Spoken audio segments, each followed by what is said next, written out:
Many people have the perception that science and the Christian faith are at odds with each other, and this view unfortunately permeates the church. And as a consequence, there are young people in the church who might be interested in going into the sciences, but yet are discouraged because they think science might be dangerous to their faith. So the question on the table is, how can we help young people catch a vision for their career as a potential scientist? I'm joined today by Dr. Bob Nisbet, who is a plant biologist and a Christian, to help with that question. Bob, you've got experience working with young people, teaching them about science. What advice would you give to a young person who is in the church, who's interested in studies in science and hopefully a career in science? Well, one of the things that I recommend to all students, whether they're science students or not, but particularly for those interested in science, is to learn how to learn. I didn't learn how to do that until I was a junior in college. And then the second thing related to that, which I began to learn in my graduate work by being asked to be a Sunday school teacher of all things, and I was petrified to do that. The second thing was how to communicate what I've learned to others in oral form. And I learned the truth of the statement that you don't really understand something until you try to teach it. So here I was, a young Christian, and I was imbued by the common view in the church that God created everything in 6 24-hour days less than 10,000 years ago. And I started to teach it in church.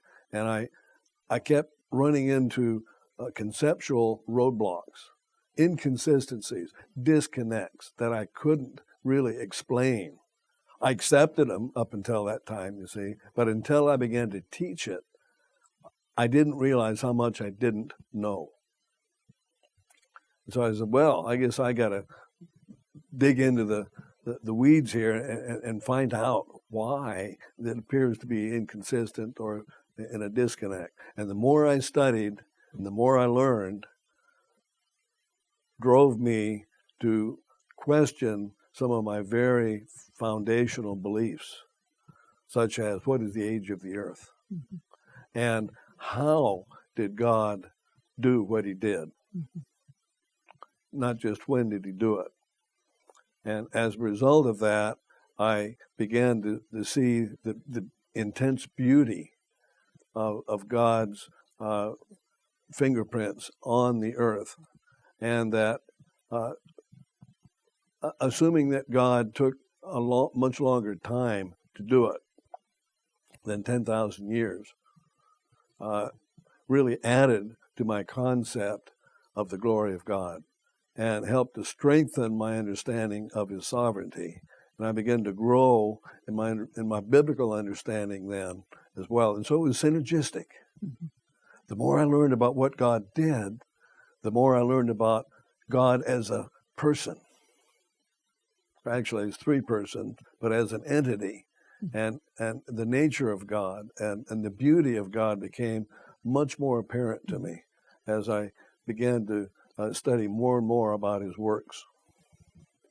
So it wasn't so much a recognition of fingerprints as an appreciation, a growing awareness and appreciation for the glory and the extent of God's greatness.